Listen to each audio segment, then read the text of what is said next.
সুন্নতের সত্যবাণী। আমি ওয়াজের ভিতরে শুনতেছেন আমার কথা, আমি ওয়াজের ভিতরে জিকির করছি। কি করছি? জিকিরের ভিতরে মুর্শিদি শান গেছি। এই হাসি মারছে কি গাইছি? চেয়ারম্যান সাহেব বিচারটা দেওয়া যায়, এই বিচারটা কইরে না ইনশাল্লাহ। আমি ওয়াজের মজলিসে জিকির করলাম, এরপরে মুর্শিদি শান গাইলাম, নবীজির শান গাইলাম।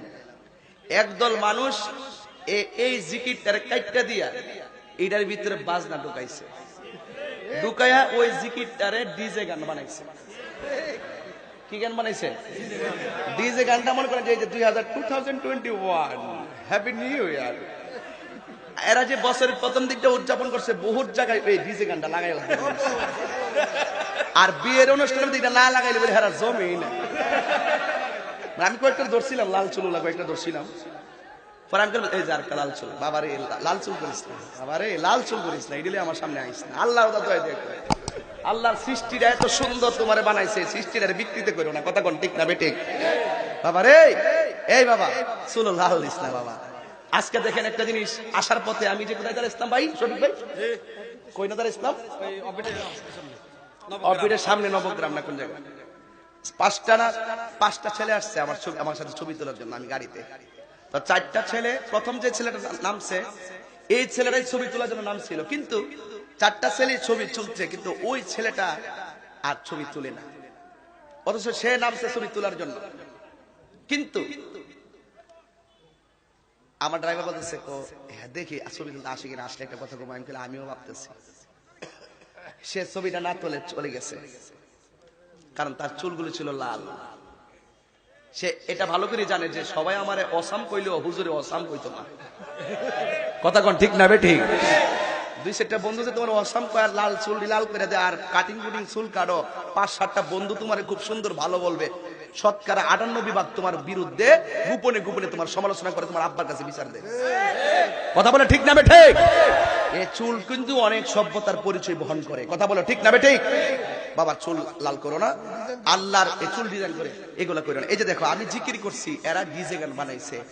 পিকনিকে যায় নৌকা লইয়া, কি লইয়া, এরা লঞ্চের উপরে এই ডিজে গান লাগাই দেয়। এখন এটা এখন ওই শফিক ভাই এই কথাটি কইছে, হুজুর এইটা গান। আমি বলি ওই গাইতাম, আবার তোমার তারে বানাইতো এটা না, বাধ্য আমি ভাঙ্গা দিয়ে গেলাম আর কি। কেন এখন বলা বন্ধ করছি? কারণ লোকেরা এটাও এক কথা, এখন নিশিরাত না, এখন দিনের বেলা, এটা কোন যেত বুঝো না, অনেক কিছু নিশিরাইতে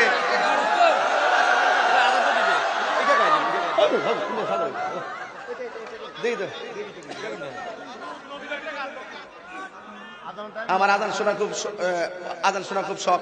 তবে আমি যেহেতু আমাদের এখানে আজান হচ্ছে, শোনো বাবা না লক্ষ্মী, এলাকার মসজিদে গিয়ে নামাজ পড়বেন। তবে আমি যেহেতু অনেক দূরে যাব, তবে আজানটা যেটা এখানে তিনটা, এই বাবা আসতে তিনটা আবদার, এর মধ্যে একটা আজান, এটা আমি প্রশিক্ষণের জন্য আজানটা দিব, কিন্তু এখন ওয়াক্তের না। ওয়াক্তের মসজিদ সামনে মসজিদ নেই, এখানে আমরা সবাই মিলে নামাজ পড়তে কতটুকু পরিবেশ আছে আমি জানি না, আপনারা পড়বেন নিশ্চয়ই, আমরাও পড়বো, কিন্তু আমি প্রশিক্ষণের জন্য আজানটা দিচ্ছি, বাট নট নামাজের আজান। হ্যাঁ, কারণ আমরা অনেক সময় কথা হইতে পারি এই জন্য এখানে সেই পরিবেশ নাই, আমাদের জায়গা ওজোখানা সবকিছু মিলাইয়া স্টেজ আজকে সেই দিনের বেলার পরিবেশটা হয় না স্বাভাবিকত। তবে মসজিদে নামাজ আদায় করবেন, আজানের একটু 2-3টা কলি বলছি, শোনেন। হ্যালো, তুমি একটু 2-3টা রিপিট দাও। কেউ কোন ধরনের, আমি যত করে কথা বলছি আমার কথা নেগেটিভ নিবেন না, স্বাভাবিকভাবে নিবেন। দেখবেন কোন ধরনের দূরত্ব নাই, আমাদের অনেক আন্তরিকতা আছে, মানুষকে কাছে টানার খুব আন্তরিকতা আছে, আপনারা বুঝে চলবেন ইনশাআল্লাহ। সবাই হ্যালো, ঠিক আছে। আল্লাহু আকবার,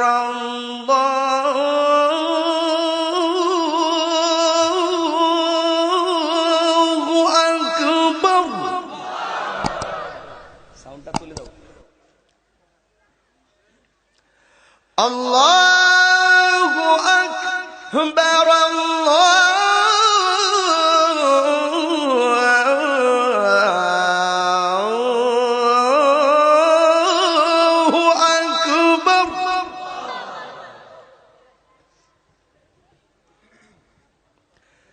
আশহাদু আল্লা ইলাহা ইল্লাল্লাহ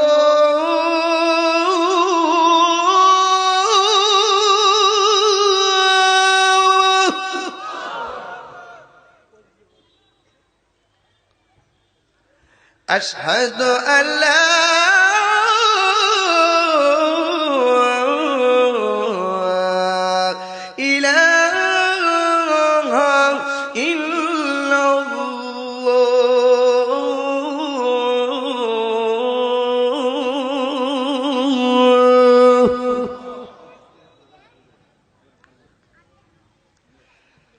أشهد أن محمدا رسول الله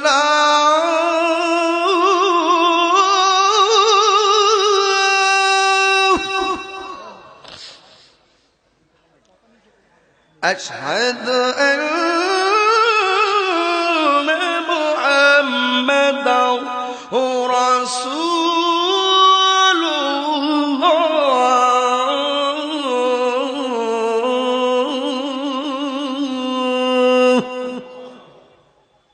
এখন জোরে আল্লাহু আকবার বলবেন, যত জোরে পারেন আমি বলার পরে।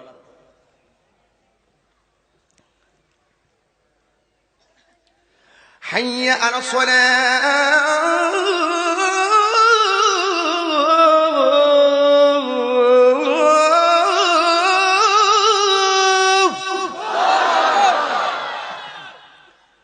হাইয়া আলাস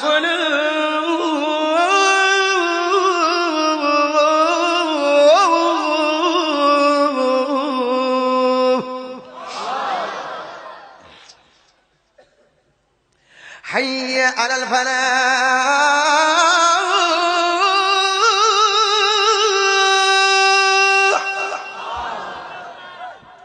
حي على الفلاح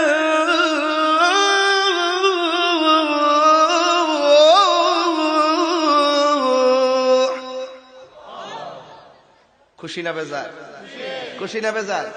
এখন সবাই আমার সাথে বলতে হবে, নামাজ কি বলো না কাজ আছে, কাজকে বলো